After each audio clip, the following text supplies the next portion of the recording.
కాంగ్రెస్ సర్కార్ 5 నెలల్లో ఏమీ అభివృద్ధి చేయలేదంటూ బీఆర్ఎస్ వర్కింగ్ ప్రెసిడెంట్ కేటీఆర్ విమర్శించడంపై సీఎం రేవంత్ రెడ్డి మండిపడ్డారు.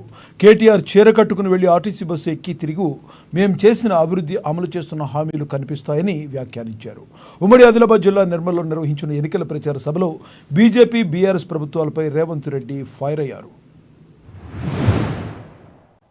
ఈ వేదిక మీద నుంచి కేటీఆర్ కు సూచన చేస్తున్నా, అయ్యా నీకు సినిమా పరిశ్రమ వాళ్ళు బాగా తెలుసు కదా, నువ్వు మంచిగా చీర కట్టుకొని తయారయ్యి ఆర్టీసీ బస్ ఎక్కు.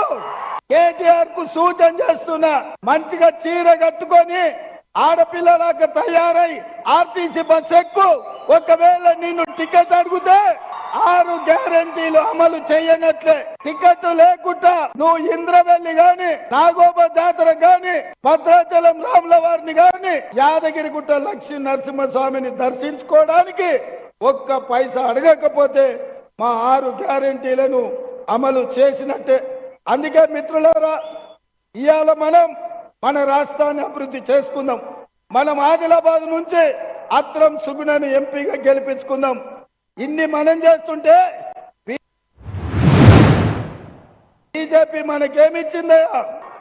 బీజేపీ తెలంగాణకి ఏమిచ్చింది? నేను మిమ్మల్ని అడుగుతా, బీజేపీ ఏమిచ్చిందంటే మీరు గాడిద గుడ్డ అనాలి.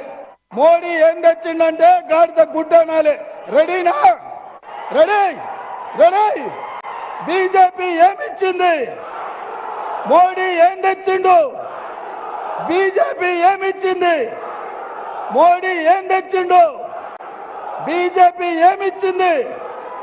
మోడీ ఏం తెచ్చిండు?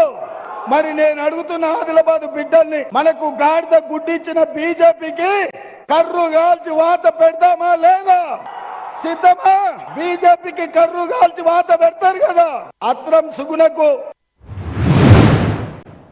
అదే విధంగా రైతు రుణమాఫీ గురించి హరీష్ రావు మాట్లాడుతున్నాడు. అందుకే ఇంద్రవెల్లి అమరవీరుల స్తూపం సాక్షిగా 15 ఆగస్టు లోపల ఈ రాష్ట్రంలో ఉన్న రైతాంగానికి మొత్తానికి 2 లక్షల రూపాయల రైతు రుణమాఫీ చేసి ఈ రైతులను ఆదుకునే బాధ్యత మన ప్రభుత్వం తీసుకుంటుంది. అదే విధంగా ఎన్నికల్లో ఇచ్చిన 6 గ్యారంటీలలో 5 గ్యారంటీలను అమలు చేసినాం. ఆడబిడ్డలకు ఆర్టీసీలో బస్సు ఉచిత ప్రయాణం, 500 రూపాయలకే సిలిండర్, 200 యూనిట్లు ఉచిత కరెంటు, రాజీవ్ ఆరోగ్యశ్రీ ద్వారా 10 లక్షల రూపాయలు ఉచితంగా పేదవాళ్ళ ఆత్మగౌరవమైన ఇందిరమ్మ ఇండ్లు, 4,50,000 ఇండ్లు, 22,500 కోట్లతోటి ఇవాళ